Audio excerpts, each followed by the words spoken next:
ఇక నినాక మొన్న ఒక ఆయన పేరుకు పెద్ద మనిషి ఆయన ప్రెస్ మీట్ పెట్టి ఏ ధర్మం మమ్మల్ని ఊరవతల నుంచి నాకు తెలియదు అంటుండు. అన్నా నువ్వు గంత పెద్దోనివే 30 సంవత్సరాలు ఉద్యమం చేసినావు, నీకు ఏ ధర్మం పక్క పెట్టింది తెలియదా చెప్పు?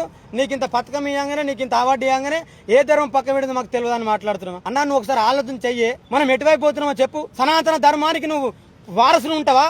ఊరవతల నుంచి సనాతన ధర్మం నీకు తెలియదా చెప్పు? సనాతన ధర్మం ఏం చేసింది? సనాతన ధర్మం మన జాతిని ఏం చేసింది నీకు తెలియదా? 1819 వరకు ఈ దేశంలో శూద్రుడు పెళ్లి చేసుకుంటే బాబనుడు 3 రాత్రులు గడుపుకున్నాకనే శూద్రుడు మన ఇంటికి పోయేది. అది తెలియదా నీకు? సనాతన ధర్మం 1794 వరకు మనకు విద్య అందించలే, నీకు తెలియదా? చెప్పన్నా ఏం మాట్లాడుతున్నాం? ఇలా అందరూ దేశభక్తులని మాట్లాడుతున్నాం. దేశభక్తులం మేం, ఈ దేశ సంపద మాది. చెప్పు ఇంకెన్ని రోజులు?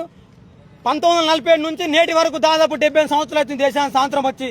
క్యాలెండర్ల పేజీలు మారినాయి, ఈ దేశాన్ని ప్రధానమంత్రులు మారి తప్ప దళితుల మీద దాడులు మారినాయా? దళితుల మీద దాడులు ఆపిరా? ఇంకెన్ని రోజులు దాడులు చేస్తారు?